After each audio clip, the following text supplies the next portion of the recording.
What's up Flamers? Wow, senang sekali ya hari ini kita bisa berkumpul bersama, kita yang di rumah masing-masing. Kita mau sama-sama buat datang sama hadiratnya Tuhan.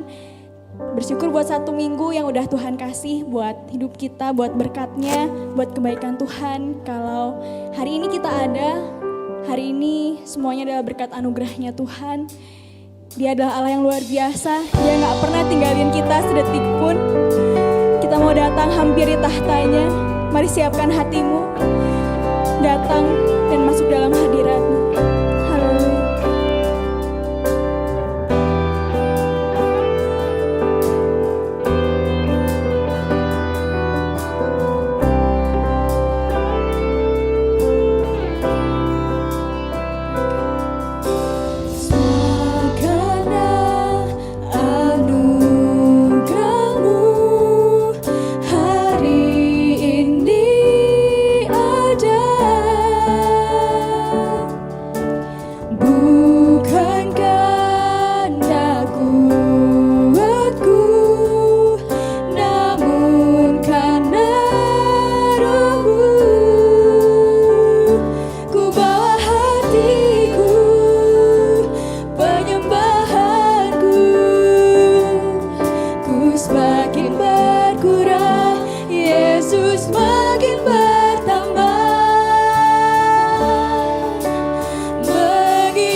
Satu yang ku rindu bersekutu denganmu, bawaku lebih lagi tinggal di dalammu, nikmati hadiratmu, jamalah seluruh hidupku. Urapanmu mengubah hidupku. Satu yang ku rindu bersekutu denganmu, bawaku lebih lagi tinggal di dalammu, nikmati hadiratmu, jamalah seluruh hidupku. Urapanmu mengubah hidupku. Come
and say I'm reaching for your heart. You hold my life in your hands, drawing me closer to you. I feel your power in you. Nothing compares to this place where I can see you face to face. I worship you in spirit and in truth. I'm reaching for your heart. You hold my life in your hands, drawing me closer to you. I feel your power in you. Nothing compares to this place where I can see you face to face. I worship you in spirit and in truth.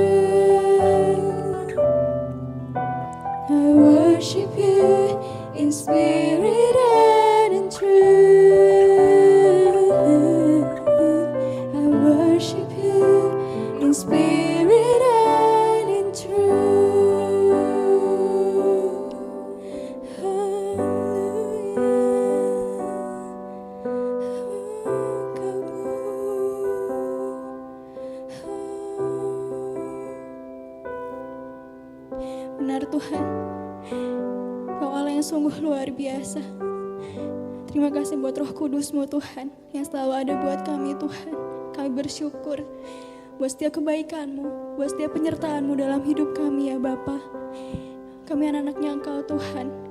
Kami siap untuk menjadi alatnya Engkau dimanapun Tuhan. Kau tempatkan kami ya Bapa. Kau yang pimpin Tuhan hidup kami Tuhan. Apapun yang kami kerjakan Tuhan, semuanya itu hanya untuk kemuliaan nama-Mu aja ya Bapa. Kami mau serahkan sepenuhnya hidup kami ke dalam tangan-Mu. Dalam nama Tuhan Yesus kami sudah bersyukur. Haleluya. Amin. Shalom saudara, selamat beribadah. Kami menyambut Anda sebagai keluarga gereja Rehoboth. Dan berikut adalah beberapa info penting yang diperuntukkan bagi Anda. Kegiatan KKW dan KKP setiap Selasa dan Jumat melalui Zoom Meeting. Kegiatan doa pagi diadakan setiap Sabtu dan Senin melalui Zoom Meeting. Persembahan dan perpuluhan dapat Anda lakukan secara online melalui QR Code dan nomor rekening yang tersedia.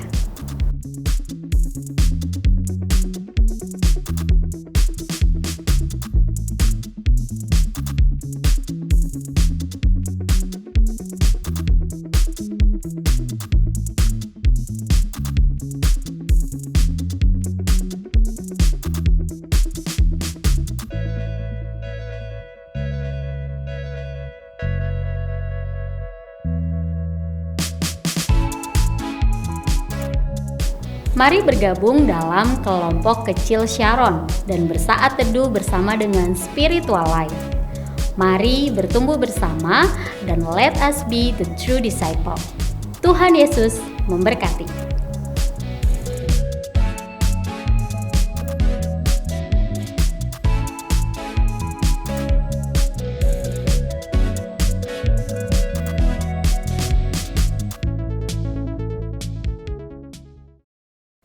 Halo, Shalom, Flamers semuanya, bagaimana kabar kalian? Ya baik, pada kesempatan sore hari ini, kita akan berdoa terlebih dahulu sebelum kita dengarkan firman Tuhan. Mari kita berdoa. Bapak, kami mengucap syukur padamu Tuhan, karena pada hari ini kami boleh bersama-sama bersukacita, berkumpul kembali di dalam ibadah The Flame.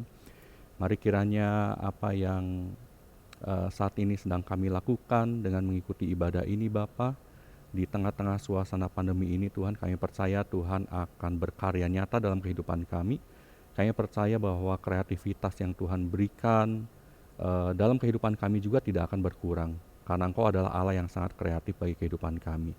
Terima kasih Bapa, oleh karena itu Bapa pada hari ini Tuhan, saat kami mendengarkan firman Tuhan, mari Engkau siapkan hati dan pikiran kami, sehingga kami boleh siap untuk mendengarkan firman Tuhan. Urapi juga lidah dan bibir hamba-Mu ini Tuhan, sehingga apa yang disampaikan semuanya ini boleh berasal daripada Engkau. Terima kasih Bapa, di dalam nama Tuhan Yesus kami berdoa dan mengucap syukur. Amin. Ya, pada hari ini, sore hari ini saya akan membahas mengenai gambar diri. Mengenai gambar diri, bagaimana cara kita memandang diri kita sendiri. Ya, baik, sebelum kita akan memasuki pembahasan yang singkat, tidak akan terlalu lama. Kalian pernah nggak melihat tunawisma?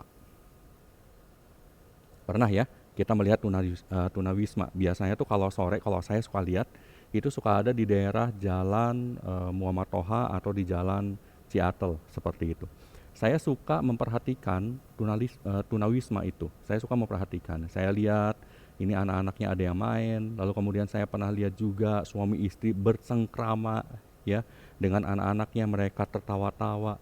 Lalu kemudian saya bertanya, saya tanyakan juga kepada si Cici ya. Saya tanyakan kepada si Cici, mereka tuh sebenarnya menderita enggak sih? Mereka tuh sebenarnya bahagia enggak sih? Mereka mengerti enggak arti penderitaan? Saya tanya begitu ya dalam hati saya. Saya pikir mereka belum tentu menderita. Saya pikir mereka juga belum tentu merasakan apa itu kondisi yang mungkin sedih atau penderitaan. Mungkin yang kita pikir bahwa mereka menderita, mereka belum tentu merasakan hal yang sama seperti itu. Karena apa? Karena ukuran bahagia dan menderitanya mereka berbeda dengan kita. Kalau kita merasa bahagia atau merasa penderitaan kalau tidak punya rumah, ya, kita tidak punya rumah, kita harus tidur di emperan, kita pikir, wah orang itu pasti menderita. Tapi mungkin buat mereka, mereka tidak merasakan penderitaan. Mereka mungkin merasakan bahwa mereka punya tempat bermain, punya tempat tidur yang paling luas. Punya tempat bermain yang paling luas. Halamannya juga luas, bisa di mana-mana. Bahkan mungkin kalau mereka ditempatkan di sebuah rumah, kita berikan sebuah rumah, mereka mungkin akan merasakan terkekang. Mungkin, ya. Kenapa seperti itu? Karena ukuran bahagia dan menderitanya mereka itu berbeda dengan kita, berbeda dengan kita. Singkatnya begini, saudara ya, singkatnya begini. Dunia yang kita miliki akan ikut membentuk gambar diri kita. Coba dicatat baik-baik, direnungkan baik-baik. Kalau nggak ngerti sekarang nggak apa-apa, tapi coba direnungkan setelah ini. Dunia yang kita miliki akan ikut membentuk gambar diri kita. Atau sebaliknya, gambar diri kita dibentuk berdasarkan dunia yang kita miliki. Dunia kita tuh apa? Dunia kita tuh lingkungan. Lingkungan itu apa? Lingkungan itu berarti teman-teman kita, keluarga kita, tetangga kita, dan ya bisa juga lingkungan gereja kita. Kalau kita berada di tengah-tengah lingkungan yang menerima kita apa adanya, maka kita akan menjadi pribadi yang menerima orang lain apa adanya juga. Jadi kepribadian kita akan ikut terbentuk oleh karena lingkungan kita. Kalau kita berada di tengah-tengah lingkungan yang serba menuntut, teman kita suka menuntut, keluarga juga suka menuntut, maka kita pun akan menjadi pribadi yang suka menuntut pula.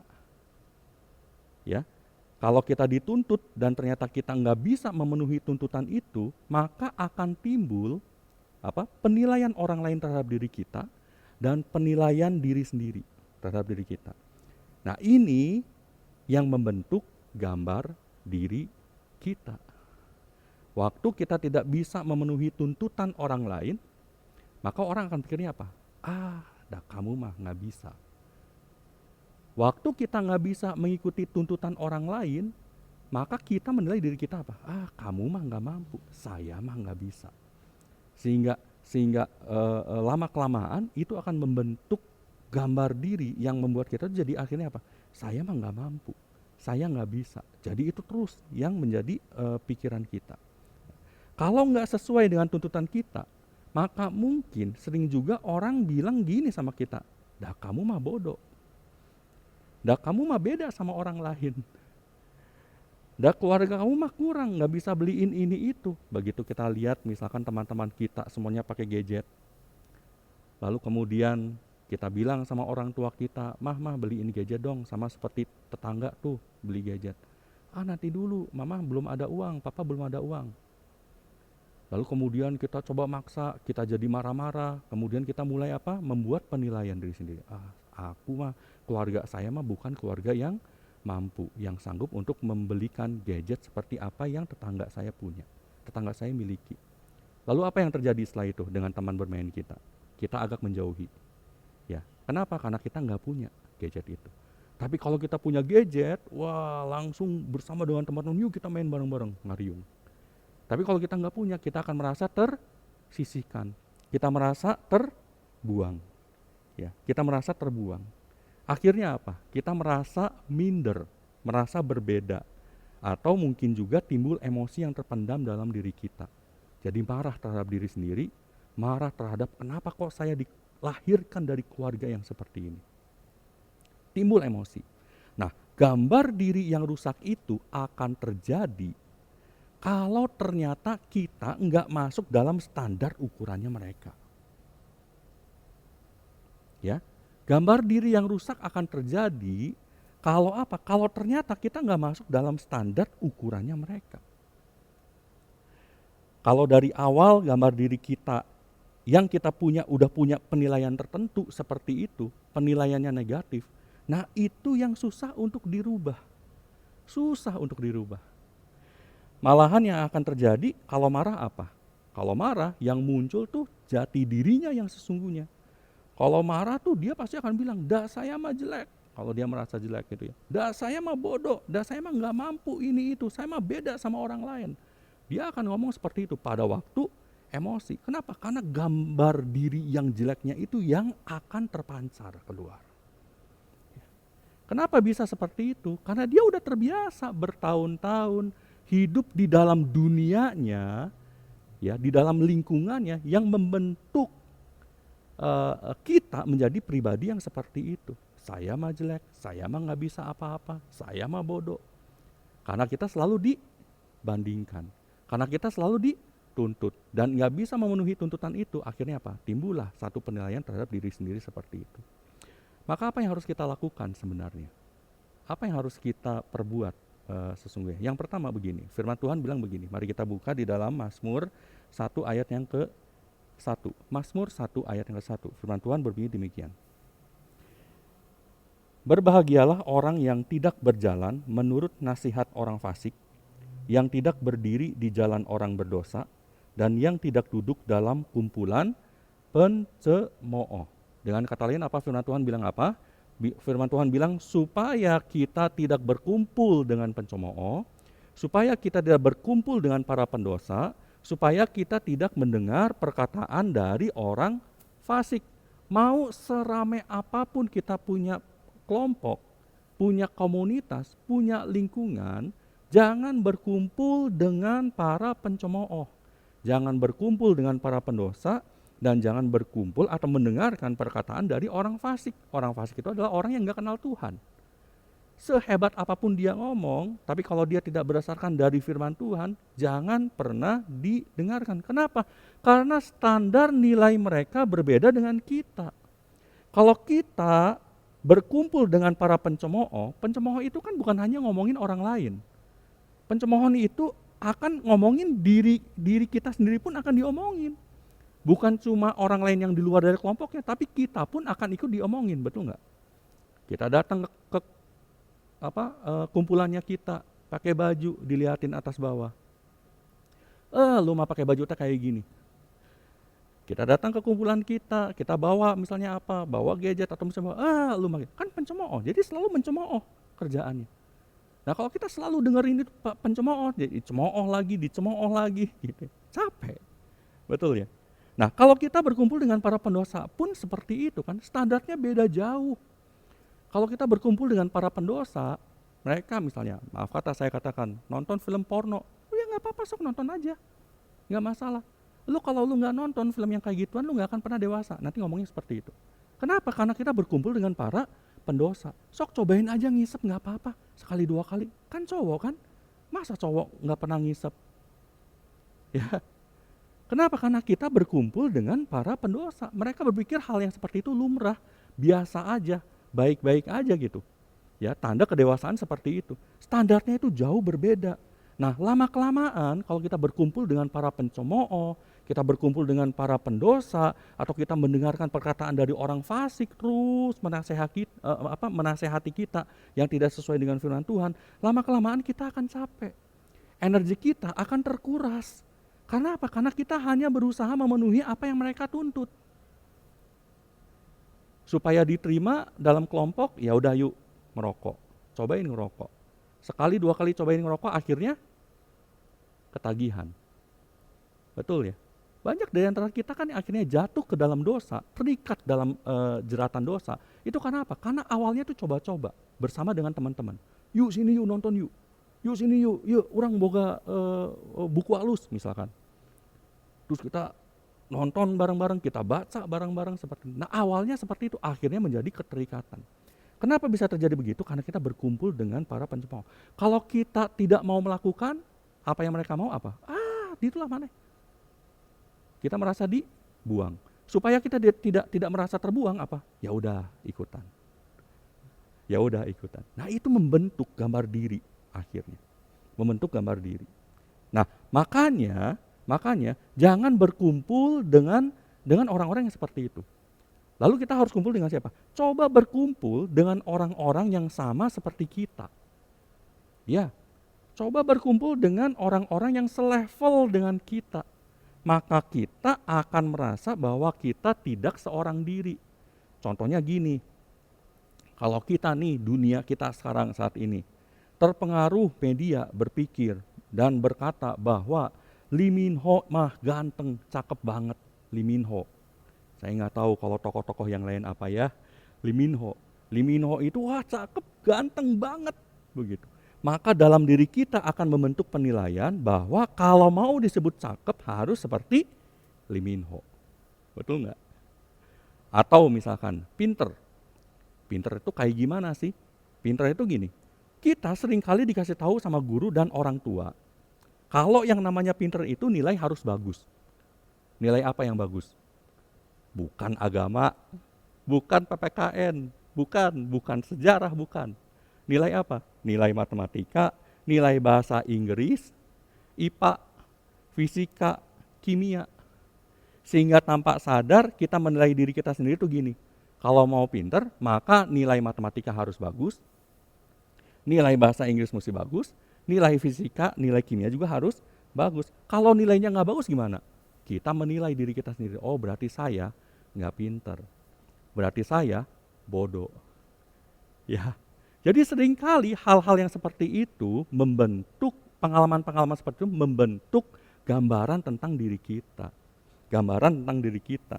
Nah, cobalah berkumpul dengan orang-orang yang sama seperti kita, yang mungkin nilainya ya tidak terlalu di atas rata-rata lah begitu ya. Rata-rata coba berkumpul, tetapi ternyata mempunyai kesempatan dan masa depan yang gemilang. Coba berkumpul dengan orang-orang yang seperti itu, saudara. Ya, lalu kemudian berdiskusilah, milikilah kelompok atau lingkungan yang tidak saling mencemooh, justru yang tidak saling membanding-bandingkan. Tapi yang bisa terima kita apa adanya. Ya, yang tidak dalam satu kelompok tiba-tiba wah si eta nilai misalnya matematika dapat 9, ini 9, 9, 9, 9, 8. Maneh sabaraha? 4. Terus diketawain bareng-bareng. Waduh, pengalaman diketawain itu membuat kita jadi malu. Akhirnya apa? Oh, dah saya mah bodoh. Beda sama mereka. Satu kelompok juga beda sama mereka. Ya. Nah, kalau itu terjadi, saat itulah kita bisa bercermin. Kita mesti bercermin pada cermin yang benar. Saat kita berkumpul dengan orang-orang yang sama, yang selevel sama kita. Orang-orang yang mau terima kita apa adanya. Maka kita bisa bercermin pada cermin yang benar. Bukan pakai cermin orang lain. Amin. Amin. Kalau kita terlanjur, sekali lagi ya, menganggap Lee Min Ho itu cakep, maka cobalah lihat, perluas pergaulannya kita. Jangan di dalam pergaulan orang-orang yang seperti Lee Min Ho semua. Bisa mengerti nggak? Bisa dibayangkan nggak? Jadi semuanya nih gitu ya, seperti Lee Min Ho semuanya. Kita tidak seperti Lee Min Ho misalkan.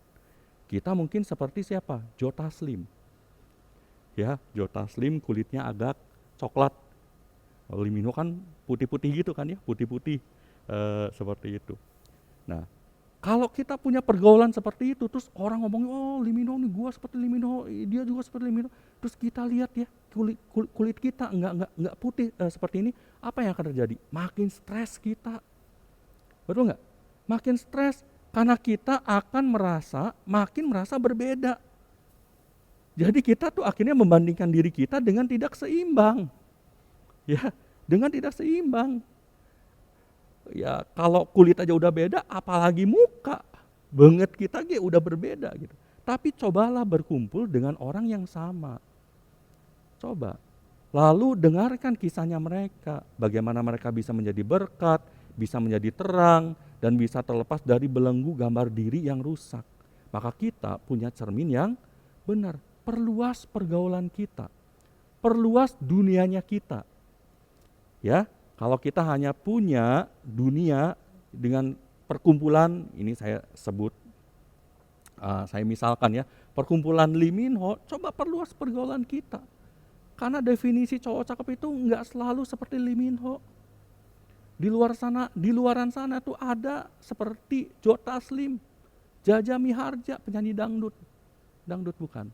Ya seperti itulah, ada gitu ya. Jadi idola-idola yang lain gitu. Maka perluas pergaulannya kita. Amin. Itu yang pertama, ya, itu yang pertama. Jadi jangan berkumpul dengan para pencemooh, jangan berkumpul dengan orang-orang pendosa, ya, lalu kemudian jangan berkumpul pada lingkungan yang menuntut kita.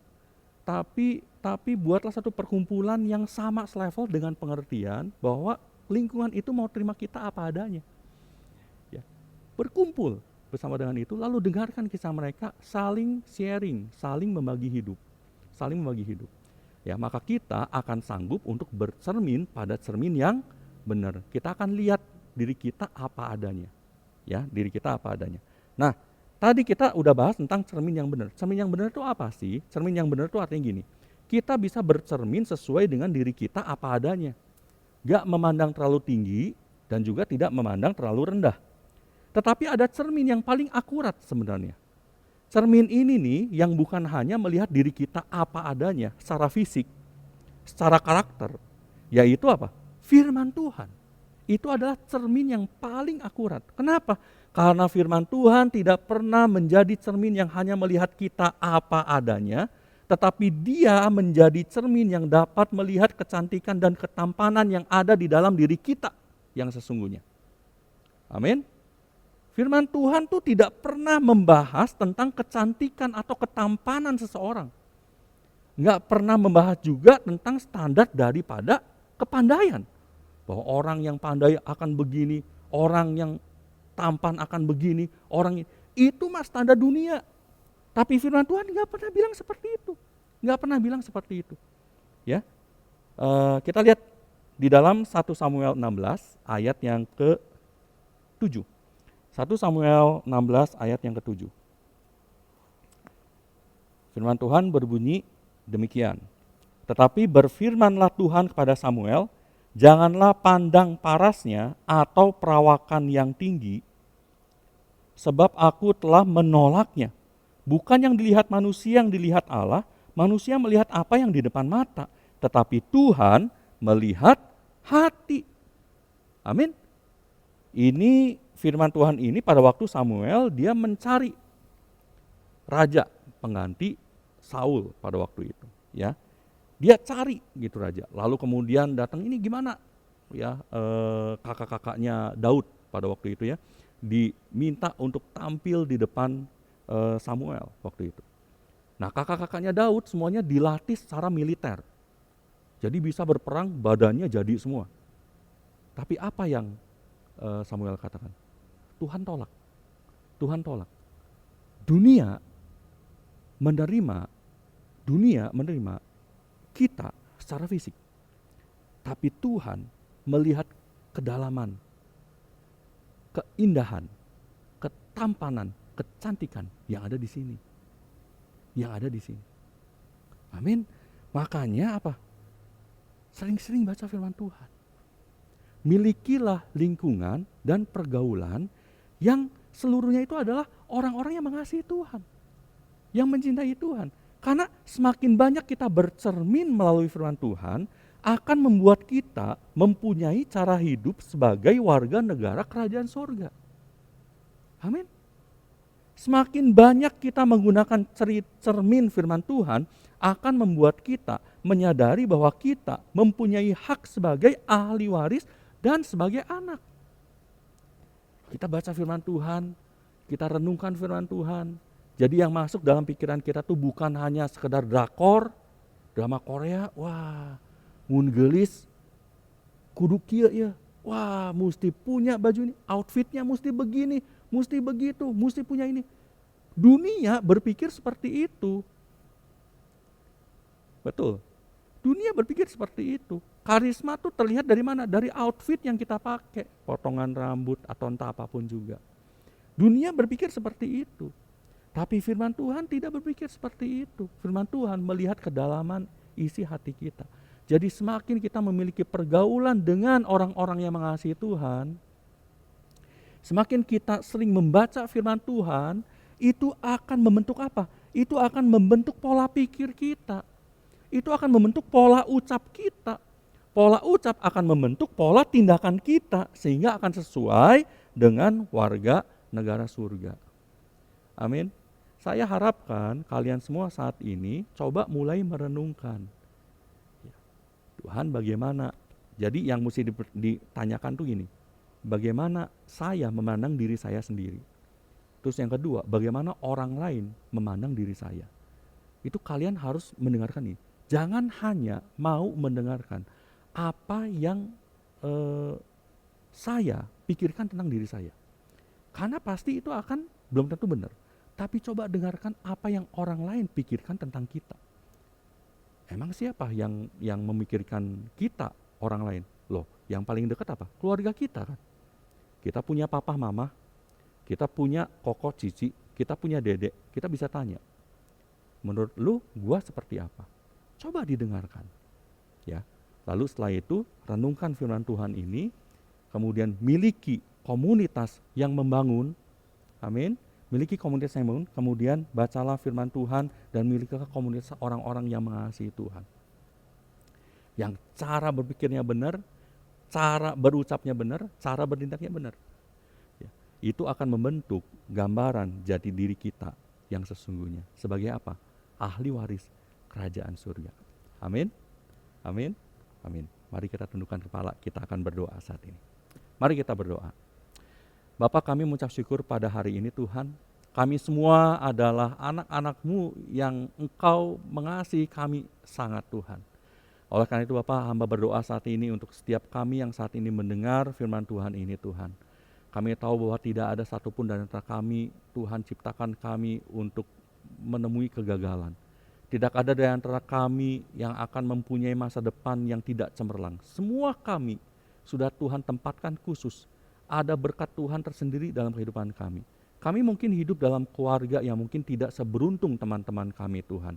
Kami mungkin saat ini hidup atau lahir dengan IQ mungkin tidak setinggi teman-teman kami. Atau kesempatan untuk kami melanjutkan kuliah yang tinggi seperti teman-teman kami Tuhan. Tapi kami percaya keberadaan kami dalam dunia ini Tuhan sudah atur, Tuhan sudah tempatkan kami tempat yang khusus, Tuhan sudah sediakan berkat yang khusus bagi kehidupan kami. Oleh karena itu Bapak, saat ini Bapak kami mau berjalan bersama dengan Engkau untuk menyongsong janji Tuhan, berkat Tuhan yang luar biasa dalam kehidupan kami. Mari Bapak, hamba berdoa saat ini berkati kami semua, berkati orang tua kami. Engkau yang boleh mengurapi Tuhan, jikalau ada dari antara orang tua kami Tuhan yang mengalami kesulitan, hamba percaya, kami semua percaya Tuhan pasti akan tolong. Tuhan pasti akan turun tangan Tuhan. Kami percaya Tuhan pasti akan bukakan jalan untuk mereka semua. Jikalau ada dari antara kami yang saat ini Tuhan mengalami gangguan fisik kesehatan Tuhan, kami percaya Tuhan juga pasti akan memulihkan kehidupan kami. Terima kasih Bapa, kami mengucap syukur padamu. Di dalam nama Tuhan Yesus, kami berdoa dan mengucap syukur. Amin. Sekian dan terima kasih, Tuhan Yesus memberkati kita semua. Shalom saudara, selamat beribadah. Kami menyambut Anda sebagai keluarga Gereja Rehoboth. Dan berikut adalah beberapa info penting yang diperuntukkan bagi Anda. Kegiatan KKW dan KKP setiap Selasa dan Jumat melalui Zoom Meeting. Kegiatan doa pagi diadakan setiap Sabtu dan Senin melalui Zoom Meeting. Persembahan dan perpuluhan dapat Anda lakukan secara online melalui QR Code dan nomor rekening yang tersedia.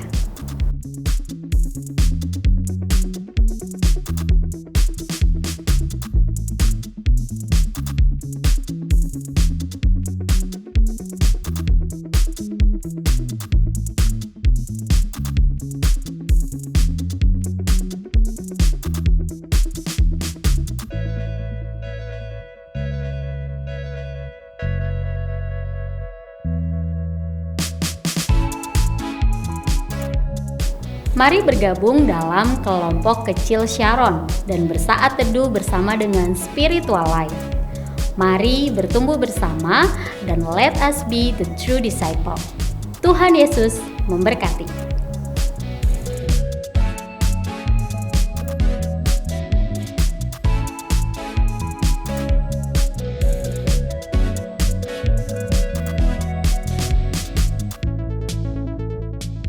Anda telah selesai mengikuti ibadah online Gereja Rehoboth. Jangan lupa untuk like dan subscribe, dan ketuk lonceng untuk notifikasi pemberitahuan info-info berikutnya. Tuhan Yesus memberkati.